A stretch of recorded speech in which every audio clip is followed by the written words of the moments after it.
nuevo libro, espero que no se demore mucho, sobre el racismo. Y también decirles que proviene de investigaciones empíricas realizadas con distintas comunidades,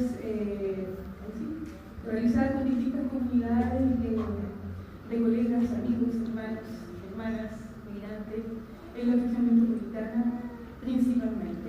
Y también algunas cosas vienen del trabajo de Valle de Zapata, con la colega Pamela Zapata en la ONU. Voy a hablar en tres partes, espero alcanzar. Una tiene que ver con políticas estatales, otra con la ficción racial y otra con el racismo cotidiano. Los inmigrantes hoy son considerados peligrosos enemigos que invaden los territorios nacionales. El Estado reacciona y vincula la inmigración a problemas sociales como la cesantía, la pobreza, la exclusión nuestra. Este enfoque securitario, antes que humanitario, es la característica principal de las políticas de inmigración estatales actuales que permiten el desarrollo de dispositivos de control externos e internos y dispositivos sociales destinados a controlar las vidas. Si examinamos las políticas migratorias, vemos que en ellas existe una lógica causal que las conecta con la ficción racial.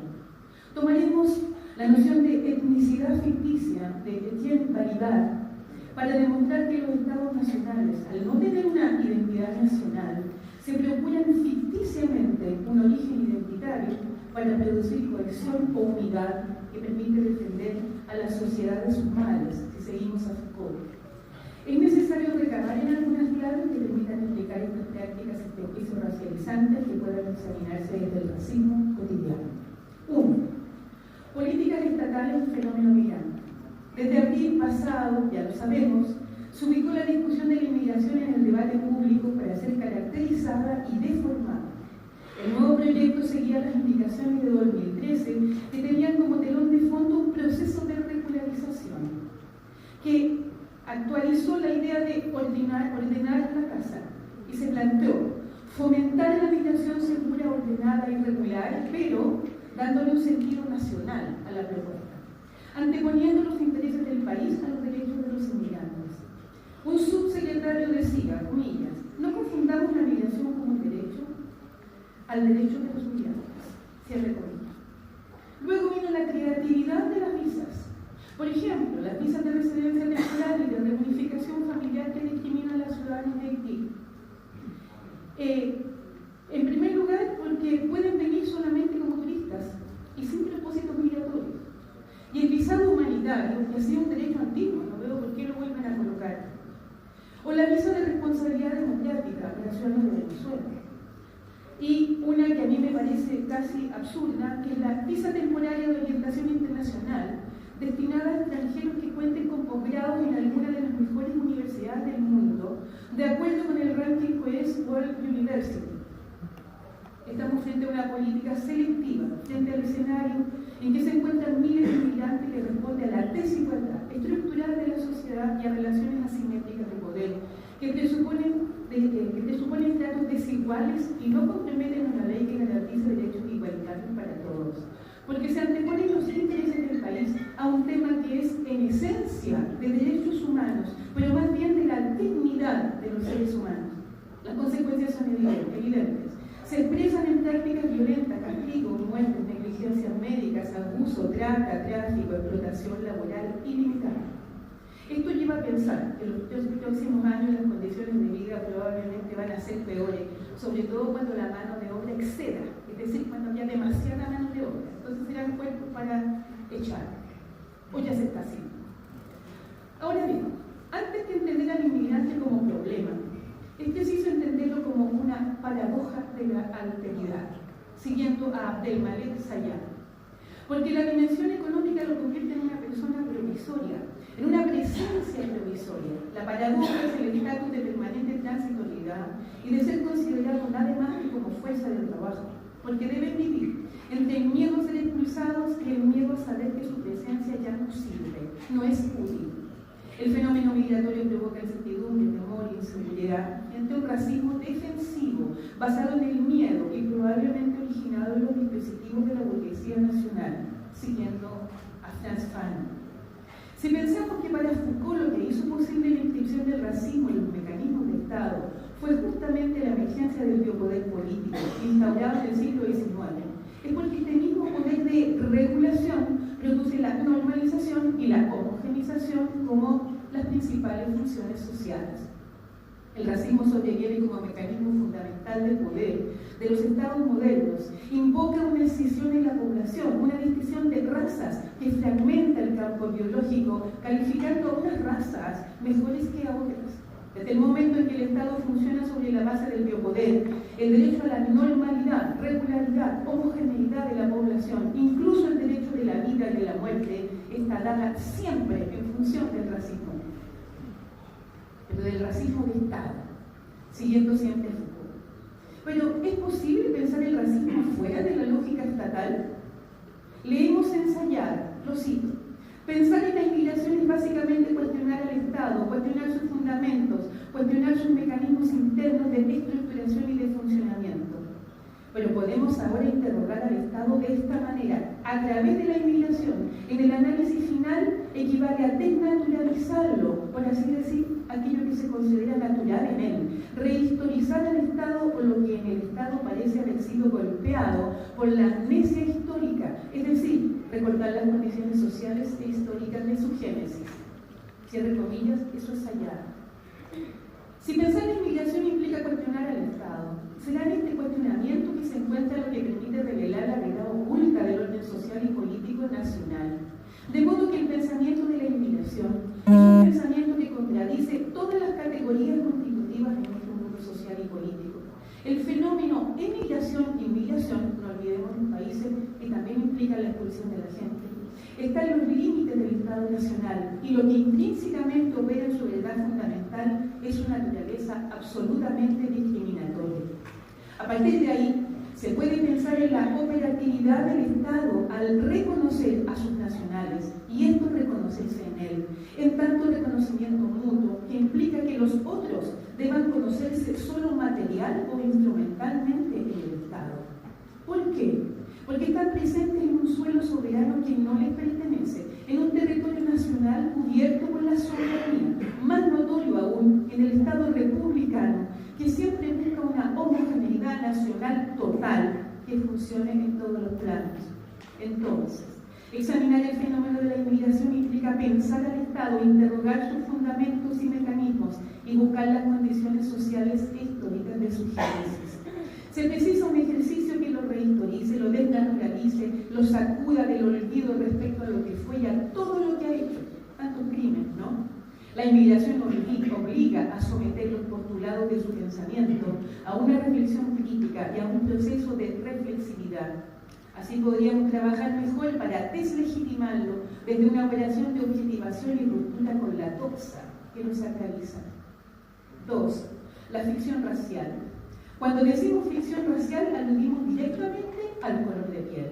Ser de piel, como se dijo hace tanto tiempo, no negra, amarilla, roja o blanca. No implica hablar de alguien en particular, sino de un color, de un tejido, a no ser que se hable de manera racista, es decir, para hacer una diferencia racial.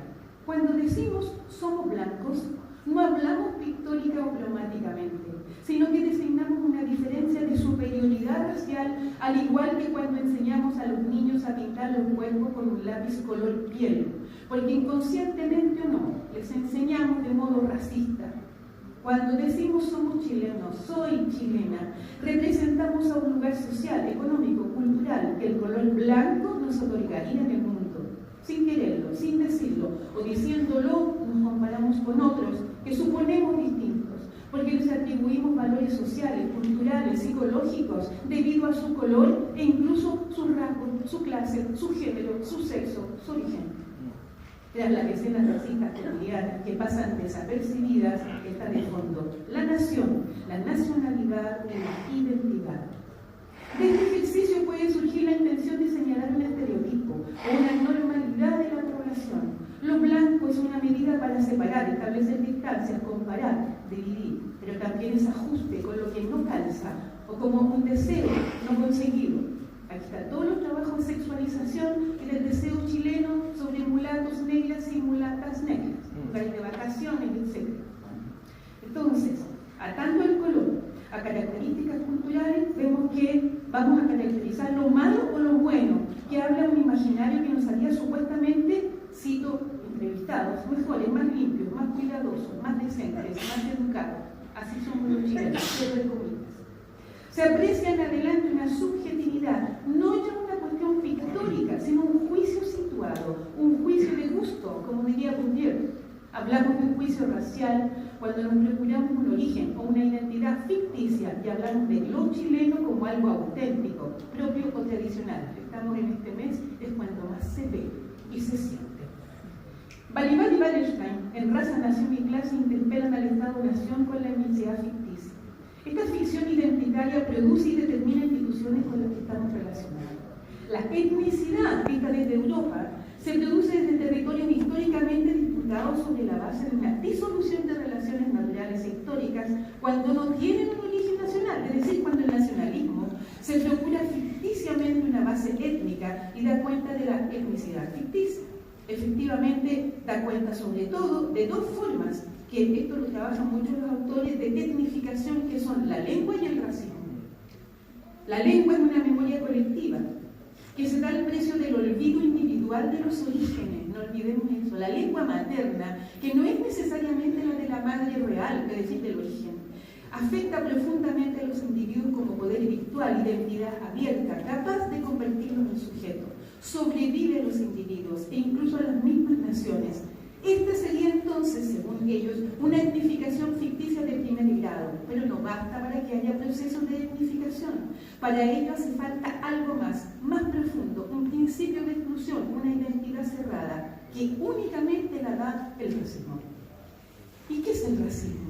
Entonces, una ficción de segundo grado, porque el nacionalismo es capaz de simular diferencias naturales y hereditarias entre grupos sociales sobre la base de un esquema genealógico, de una afiliación de individuos, es decir, no somos nunca más chilenos todos y todas que ahora, independientemente de nuestras diferencias dinámicas históricas. La comunidad de raza surge para disolver fronteras o diferencias, situándolas imaginariamente en el umbral de la nacionalidad, como si representara una gran familia, ¿no? Como los partidos de fútbol. Las diferencias sociales disueltas en la comunidad simulada son remitidas a un origen común mítico. Entonces, el nacionalismo, al igual que el racismo, es una forma de universalismo y ambos construyen un mundo ideológico común entre la identidad y, por supuesto, la alteridad. Podemos así entender al universalismo como nacionalismo, que es la identidad, o como racismo, que es diferencia, pues ambos promueven formas universalizantes del discurso. El discurso es la lengua y la raza, la identidad. La inmigración es una categoría racista y relacionada con el racismo diferencialista o el racismo cultural. En nuestro país, la palabra misma inmigración o inmigrante postula diferencias con extranjeros no considerados como tales, es decir, los diferencia de otros extranjeros como de los chilenos. Habiendo retrocedido el racismo biologicista y acordado que el racismo como tal no tiene base biológica alguna, los estados nacionales han movilizado un racismo cultural, el racismo de la diferencia, del otro, pero cuidado, del otro como un otro. Se trata del inmigrante esta vez como un otro, sea para aceptarlo a medias, siempre a medias, o defenderlo suponiendo que no puede serlo solo porque no tiene palabra, o para rechazarlo, calumniarlo, estigmatizarlo. El inmigrante es bueno porque su cultura es diferente y porque su experiencia no se enriquece. El inmigrante es malo porque su cultura es diferente pero tiene valores distintos y tiene malas costumbres. En ambos casos hay exclusión, incluso cuando hay inclusión. Es, al parecer, el inmigrante una ficción del otro como un otro. El racismo diferencialista como racismo cultural pone de relieve la operatividad y la versatilidad del racismo de Estado-Nación desde su origen. Según esto, parece que el racismo del Estado-Nación es insuperable. La pregunta que atraviesa la ficción racial implica un doble problema. ¿Cómo dotarse de un principio originario, nacional, tradicional, que permita mantener el poder en base al origen de una comunidad? ¿Cómo procurarse en base a este principio una identidad que mantenga permanentemente una desidentidad con el otro? Quien quiera fundar un principio de naturaleza social tendrá que elaborar un principio, una naturaleza distinta, un arqué, un principio que anticipa el derecho a mandar y que asegura la continuidad entre el orden social y el orden del Pareciera que la ficción trataría de cierto desplazamiento, no solo de otro, sino también del lugar del otro, del lugar político del otro, dice Rancière. Objetivamente no tenemos más inmigrantes que hace 30 años, subjetivamente tenemos mucho más, es porque entonces tenían otro nombre, se les llamaba proletarios. Desde entonces han perdido ese nombre que depende de la subjetivación política para tener su único nombre, objetivo, es decir, identitario. Cierra Rancière. Siguiendo la pista abierta por la ficción de lo político, se puede intentar reconocer en la propia historia nacional, la mía o la suya, un cierto elenco de ficciones más o menos características o convencionales, y vamos al Chile. En el Chile español, antes de la independencia, la figura del indígena o del salvaje solo podía representar como tal cierta deformidad con respecto al concepto de soberanía. Solo se es salvaje por cierta animalidad, por falta de humanidad, de civilización y por supuesto por falta de Dios. Todo esto lo representaba el español. En la época del Chile, llamado independiente, bajo la influencia francesa y también inglesa, el salvaje fue promovido a héroe, a ciudadano, a chileno y también a soberano. Pero este lugar solo fue ocupado mientras prestaba servicio en la Guerra de Independencia, la Confederación Perú-Bolivia y la Guerra del Pacífico. El discurso de la mezcla, de la mixtura, del mestizo comenzaba en el lugar, y por ello también del roto, mientras, por otra parte, el Chile independiente consolidaba sus nuevas fronteras, no solo comerciales en el sur, y ampliaba sus fronteras hacia el norte, hasta encarar un proceso terrible de soberanización que se denominó la chilenización del norte, que yo creo que aquí se conoce muy bien, con sus temibles ligas patrióticas. La conquista y posesión de las riquezas del norte, salitre y cobre, generó un obrero asalariado que sirvió de base a una ficcionalidad mestiza. A comienzos del 20, al calor del conflicto europeo ligado a las ideas sobre raza, la influencia de ideas europeas antilatinas, antifrancesas y pro-germanas sobre la raza, cristalizaron en la exaltación de la mezcla pura. En el libro Raza Chilena de 1905 de don Nicolás Palacio, este postulaba la tesis que el pueblo chileno provenía de una raza con elementos góticos y araucanos, y que esta mezcla daría sustento a una idealizada superioridad criolla. Este tipo de exaltación nacionalista o ficcionalidad racista se configuraría en torno a la figura del roto chileno, de la que habla, por otra parte, la famosa novela de Joaquín Edward Beyer, El Roto. Una suerte de figura abstracta, sin forma plena, incorporada al soberanismo chileno como identidad de la chilenidad. En el curso del tiempo, esta figura épica del roto ha sido abandonada para pasar a ser despreciada y discriminada por toda la sociedad. 3. Racismo cotidiano y cuerpo estigmatizado. El racismo se ancla en la configuración del Estado de la Nación y en las distinciones de clase. Adquiere nuevas dimensiones. Las prácticas cotidianas de racialización y de sexualización, o ambas al mismo tiempo, dan cuenta de un racismo desde una perspectiva microinteraccional y fenomenológica. La realidad de la vida cotidiana por excelencia, evidente, de fundamento incuestionado, como señalan Lachmann y Schutz, es estrictamente moral. Se vive como un sistema ordenado, con determinadas constantes relacionadas, como significados, relaciones, acciones rutinarias, como cadena de evidencias. El racismo cotidiano está ligado a la noción de raza, construcción ideológica, expresada estructuralmente en relaciones de poder completamente racializadas, armada en una matriz de relaciones sociales que se reproduce en muchas prácticas y situaciones cotidianas. Yo diría prácticas y situaciones corporales, gestos, indicaciones, señales, risas, humor, programas. Eso es racismo cotidiano y en eso participamos prácticamente todos. Entonces, una práctica específica puede ser evaluada como racista cuando es consistente con la existencia de macroestructuras de desigualdades del sistema.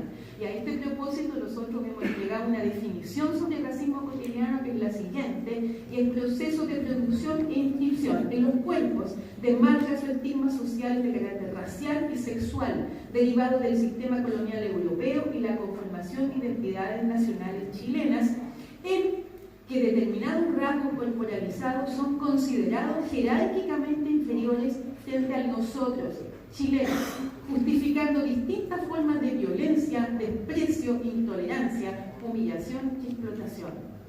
Estas distintas violencias cuya lista parece interminable.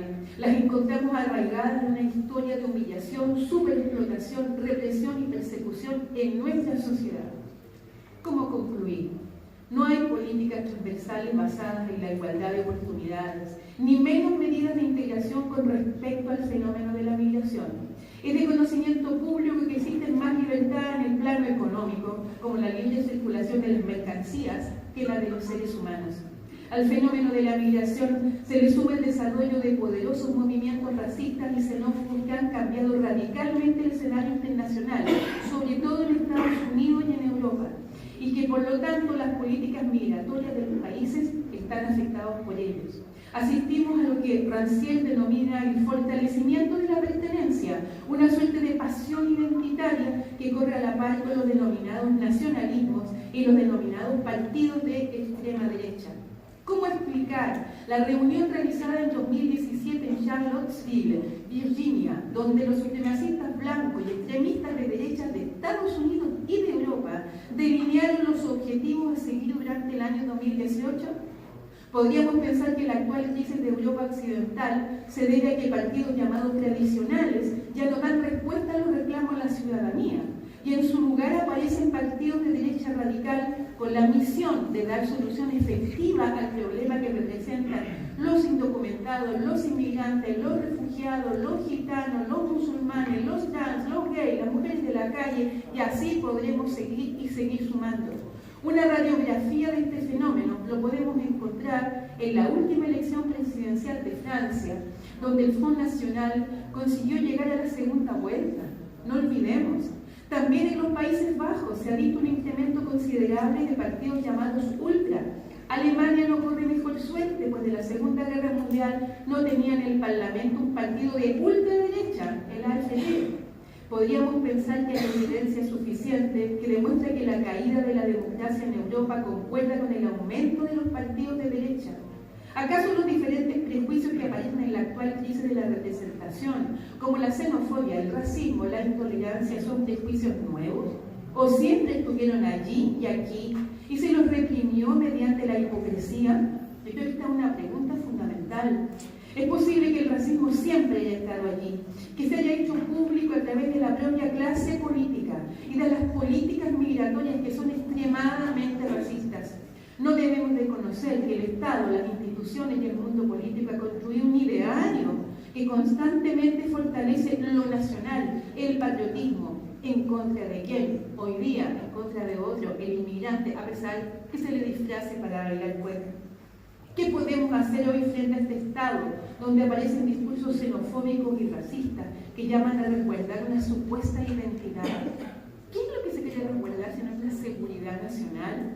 Tal vez, siguiendo hacia allá, una reflexión crítica en torno al Estado, que cuestione al Estado efectivamente pueda ser útil. Podríamos saber más sobre el funcionamiento de las instituciones, sobre el régimen especial al que son sometidos los inmigrantes en nuestras democracias contemporáneas, lo que es una vergüenza.